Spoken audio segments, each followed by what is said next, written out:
Parece que o ser humano tem uma coisa de querer ser aprovado por todos, né? Exatamente. E ser aprovado por todos, na verdade, não é legal, né? Porque algumas pessoas que pensam muito diferente de você estão te aprovando também, então é estranho, né? Realmente é meio estranho. Tem a frase aí do Nelson Rodrigues, né, que ficou famosíssima, né, de que toda unanimidade é burra. E é isso, né? Assim, se você tem unanimidade de um auditório, ou esse auditório é burro, né? Se você ganhou a unanimidade, não entendeu o que você falou, não entendeu o que falou, ou você fez um discurso que nem cheira nem fede, né? Sim. Não é nada, né? Uma coisa ali só para amansar egos. Aí você ganha todo mundo, né? Pastor, eu peço desculpa para o senhor por estar tocando em assuntos que eu considero que são elementares. Você já deve estar cansado de responder sobre isso. Tanto que na nossa outra conversa a gente não falou nada dessas coisas.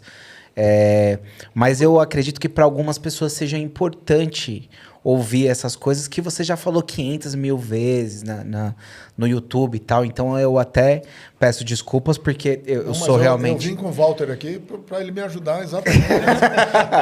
Os mais difíceis eu mando para você. Eu estou aqui, eu vim com ele para ele me ajudar. Mas eu queria entender... vamos supor, para alguns...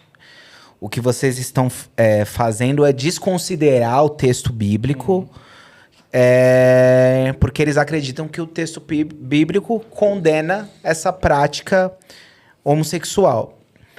Sim.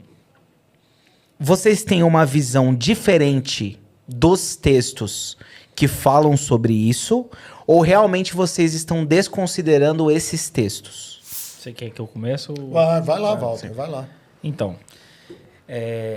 A minha formação bíblica, né, o meu entendimento da Bíblia, ele começa num cenário mais neopentecostal. Então, eu aprendi a ler a Bíblia não pelo texto. Você entende que eu estou trazendo a opinião assim, da massa, né? Não que seja a minha, claro, tá? Eu estou, inclusive, tentando fazer voltando na história para saber como que as pessoas... Ninguém lê o texto bíblico de verdade. Sim. Eu vou chegar nesse ponto. Isso é uma balela. Isso é só para criticar o outro. Ninguém é honesto no texto bíblico. Porque não tem como ser honesto no texto bíblico. Quando eu me converti, eu aprendi que a letra mata. Porque nos ambientes pentecostais e neopentecostais, mais vale o carisma do pregador. Então, eu tenho que obedecer o meu pastor. As pessoas não têm a cultura de ler a Bíblia, de saber o que está no texto bíblico. Então, o que eu sei de teologia é tudo uma questão cultural da igreja que eu estou localizado. O Espírito Santo de Deus fala com o pastor o tempo todo e o pastor dá direcionamento para a igreja. Então, as pessoas são acostumadas a ler a Bíblia através de terceiro. Ponto número 1. É assim que funciona.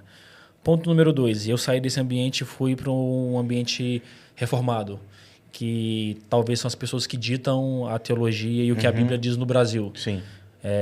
Porque eles têm as editoras, eles têm os canais de comunicação. Estão nas conferências, nas palestras. Isso, eles são mais estudados, eles tiveram a oportunidade de fazer teologia, inclusive isso revela um pouco de elitismo, né? Então, os pastores históricos, batistas, presbiterianos, metodistas, são pastores que a convenção bancou um estudo formal, o cara fez uma teologia bem diferente de 80% das igrejas do Brasil, onde o pastor é um motoboy. Então, essas poucas pessoas ditam como o que a Bíblia diz no Brasil. É assim. No mundo também, mas no Brasil... Interessante isso, importante. É importante frisar por quê? Porque se a gente considerar que esse 20%, eu estou chutando um número aqui, eu estou sendo reducionista, se eles estão certos, a gente tem que desconsiderar todas as igrejas que a gente vê na esquina. Eu acho que não é 20%, não. Acho que é 5%. É 5, é isso. Cabe numa conta. Se esses reformados eles têm a verdade do texto bíblico, manda fechar todas as igrejas brasileiras, porque essa não é a realidade da igreja. Então a gente tem que partir desse ponto, né? A grande maioria dos cristãos brasileiros estão interpretando a Bíblia errada e são hereges. Vamos no terceiro ponto. Estou nesse ambiente reformado, aprendendo a ler a Bíblia de um jeito certo, Deus se revela nas Escrituras, a palavra de Deus ela é inerrante, todos esses conceitos que a gente aprende. E aí eu me dou de cara com algumas passagens que são estranhas, né? Deus na Bíblia, o profeta de Deus lá, ele é chamado de caráter pelas crianças e ele manda uma ursa matar um monte de criança. E aí, essa parte é inerrante? Quando você vai estudar a cultura dos textos bíblicos, Eu gosto sempre de dar esse exemplo para chocar mesmo, para mostrar como uma coisa não é honesta. No mundo bíblico, os apóstolos de Jesus têm o quê? 15 anos, 16 anos. Eles são mais jovens. As mulheres no tempo de Jesus, todas elas começam a se casar depois da menstruação, porque elas viram adultas nessa idade. Então, com 12, 13 anos, elas menstruam e já estão aptas para o casamento. 14, 15, sim. Aí no mundo bíblico a gente tem um casamento de um cara de 30 anos, um ancião, com uma menina de 12, 13 anos. Isso é bíblico. Isso está no mundo da Bíblia. No nosso mundo hoje isso é abominável e condenável. E aí, o que a gente faz? O que a gente faz? Entendi. Entendeu? Ou seja, todo texto precisa de interpretação. Sim. O Walter uma das coisas que o Walter acabou de falar aqui, e que eu acho que é importantíssimo a gente ressaltar, é o seguinte: todos nós, todas as pessoas, e eu não estou falando só sob o ponto de vista teológico, bíblico, não. Todas as pessoas que leem um texto são seletivas. Sim. Todo texto, seja de literatura, seja de história, seja de geografia, seja de filosofia, seja de Bíblia, você é seletivo. Quer dizer, você lê de acordo com os seus filtros internos. E você presta mais atenção num texto ou num parágrafo do que eu presto atenção naquele texto, naquele parágrafo. Porque aquele texto, aquele parágrafo lhe chamou mais a atenção. A diferença entre nós e um fundamentalista é que eu reconheço isso. E o fundamentalista diz que não. O fundamentalista diz que toda a Bíblia, para ele, é a palavra de Deus. Só que quando a gente vai especificamente falar com ele e dizer o seguinte: toda a Bíblia, de fato, é a palavra de Deus para você, que tal a passagem de uma ursa matar crianças só porque chamaram o profeta de careca? Faz sentido esse texto para nós usarmos no dia a dia da nossa vida? Quer dizer, eu vou agora só porque passou um pastor de paletó e gravata numa rua e os meninos chamaram lá de crente canelas, crente não sei o quê, PPP, vai vir um urso, vai vir um lobo, vai vir um cão raivoso e vai morder essas crianças e elas vão morrer de hidrofobia, de raiva? Faz sentido esse tipo de coisa? Sim. Não faz sentido. Então, o fato de você ser seletivo no texto bíblico é uma compreensão que eu não estou descartando a Bíblia. Eu só estou dizendo que existem textos e textos dentro da Bíblia. Existem textos dentro da Bíblia que a gente lê e a gente entende que aquele texto se referiu àquela passagem, àquele momento, àquela época, àquele dia, àquele personagem. Não diz respeito a mais nada. Sim. Só diz a ele. Sim. Então, por exemplo... Por exemplo, vamos dar um exemplo. Você tem textos bíblicos que mencionam, por exemplo, homens querendo transar... Com anjos. Com os hóspedes na casa de Ló. Sim. Então, Ló hospedou 2 hóspedes na casa dele, que tinham estado na tenda de Abraão, e foram para a cidade de Sodoma e Gomorra, para as 2 cidades, né? Foram para Sodoma, chegaram lá em Sodoma, Ló os acolheu, e eles foram lá bater na porta da casa, porque queriam ter sexo com esses hóspedes. Sim. Aí, historicamente, se tomou que esse aqui era uma espécie de estupro coletivo Sim. de homossexuais da cidade com os que estavam hospedados na casa de Ló. Se formos prestar atenção ao texto com mais acuracidade, nós vamos ver que não é isso. Eles não estavam querendo a prática homossexual. O que eles estavam querendo, na verdade, era ter sexo com anjos. Sim. Porque no mundo antigo, acreditava-se que era possível transar com anjos e nascerem filhos que eram metade deuses e metade humanos. Sim. Como, por exemplo, no capítulo 6 de Gênesis. Sim. que os filhos de Deus transaram com as filhas... Que aquele é um texto mítico. Os Néfilins lá e tal, os sim. Néfilins e tal, etc. Quer dizer, havia essa ambição no mundo antigo de eles transarem. Ló ofereceu as filhas. E eles disseram, não é questão de transar nem com homem, nem com mulher. A gente quer transar com anjo. Aí você diz assim, mas de onde você tirou que eles estavam realmente querendo transar com anjos? Porque lá no livro de Juízes, nos 2 últimos capítulos do livro de Juízes, o Rubenita, aconteceu exatamente o mesmo episódio. Então eu aconselho quem está nos acompanhando aqui no podcast, vá lá no livro de Juízes e veja que acontece exatamente a mesma coisa. E ele oferece, de novo, a possibilidade de haver uma relação sexual com as mulheres, e eles não querem. Eles não queriam nem mulher e nem homem, eles queriam transar com anjos. Porque, transando com anjos, daria uma estirpe, uma herança de filhos e filhas que seriam valentes, valorosos, que eram semideuses, eram os titãs da mitologia grega. Quem eram os titãs? Hércules era um titã. Quem era um titã? Titã era um ser super capacitado. Hércules era um ser super... Aquiles era um titã.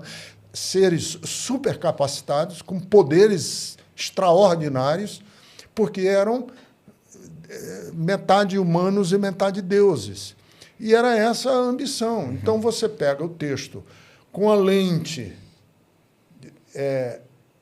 da homofobia e você diz o seguinte, o pecado de Sodoma e Gomorra foi o pecado da violência homossexual contra os homens que estavam hospedados na casa de Ló. Mas quando você vai no profeta Ezequiel, ele diz, não, qual é o pecado de Sodoma e Gomorra? O pecado de Sodoma e Gomorra não tinha nada a ver com sexo.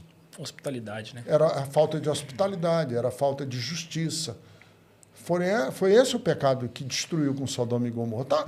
Não sou eu que estou interpretando. Quem interpretou foi o profeta.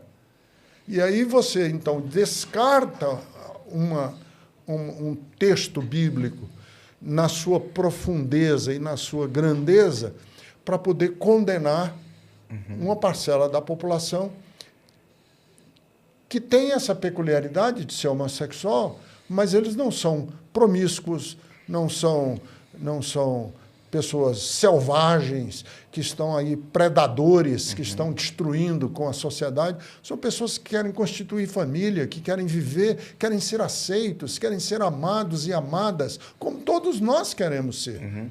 Mas, assim, todos os textos que falam, você acha que ele tem uma outra interpretação? Ou existe até algum texto que está colocando essa prática como condenável?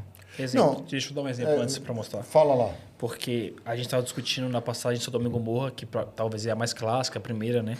Inclusive, antigamente os homossexuais eram chamados de sodomitas. Então, eu já ouvi falar disso, pecado de sodomia, né? Alguma coisa assim, né? Isso era... São chamados de sodomitas, né? Isso é uma... homossexual. Isso era um problema, porque imagina, o que a gente está explicando aqui é que ao longo da história, na materialidade da vida, pessoas foram subjugadas, condenadas, apedrejadas, mortas por serem consideradas sodomitas por conta de um texto que não está falando disso. Então é grave. Uma interpretação de fora de um texto que não fala disso transformou esse texto numa lei sobre esse assunto e matou pessoas. Então isso é grave. Quem fez isso? Religiosos, teólogos, pastores, padres. Então essas pessoas que são donas da teologia matam pessoas. E aí a gente discutiu um monte de coisa desse texto e a própria Bíblia prova que esse texto não está falando sobre o assunto, porque é o exemplo que ele deu do texto de Ezequiel, que o texto é claro dizendo que o pecado de Sodoma e Gomorra é a falta de hospitalidade e justiça, ponto. Mas aí ninguém questiona o que está por trás do texto, que para mim é muito grave. Ló ofereceu suas 2 filhas para serem estupradas por outras pessoas. Isso é gravíssimo. Isso é mais grave ainda. E ninguém nunca pregou sobre isso. Qual é o pai que, diante da possibilidade de homens invadirem a casa, para apaziguar a multidão, oferece as filhas para serem estupradas? Que pai é esse? E isso é considerado irrelevante ao texto. Passa batido no texto. E a gente não lê a Bíblia assim. Esses 6 textos, são 6 textos da Bíblia que falam sobre homossexualidade. os conservadores e fundamentalistas vão dizer que a gente ignora esses 6 textos. Não, nós colocamos todos os textos da Bíblia em xeque. Tudo está à base de interpretação. Porque a gente procura no texto esses detalhes. Mas o que aconteceu aqui? Isso aqui, isso aqui. Sim. Por exemplo... O João Romanos, né? Eu acho que é um dos mais famosos. Você tem mais um outro ainda, né? Lá em Levítico, que diz que um homem que se deita contra o homem é considerado uma abominação. Claro que, se você lê o texto em todo o seu contexto, ele não está falando de relações afetivas, não está falando da homoafetividade. Ele está falando ali das práticas religiosas dos povos vizinhos a Israel, que faziam de práticas religiosas cultos de prostituição. Então, havia prostitutas culticas, havia sacerdotisas que eram prostitutas. Tipo assim, o sexo como um ritual a algum deus, né? Exatamente. Isso. Sim. E aí Israel está dizendo, olha, essa prática em Israel nós não vamos ter. Porque o nosso culto a Deus não tem isso. Isso aí é uma abominação.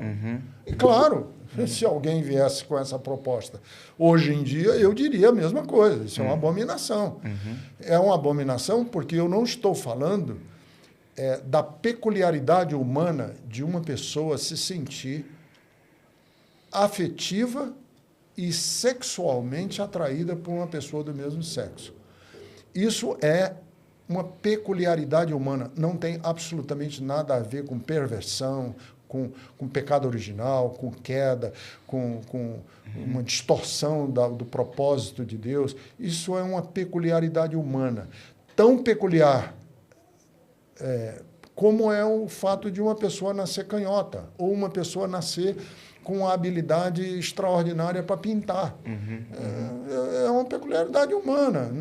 Nisso não tem nada de bom ou de ruim. É uma peculiaridade humana que deve ser respeitada e as pessoas devem ser acolhidas e devem ser acolhidas dentro dos mesmos parâmetros que nós usamos para a heterossexualidade. Sim. Então, na nossa igreja, nós não somos uma igreja da gandaia, do tudo pode, da promiscuidade. Não. Os parâmetros que nós usamos para conduta sexual das pessoas que são héteros, cis, nós usamos para as pessoas que são homoafetivas.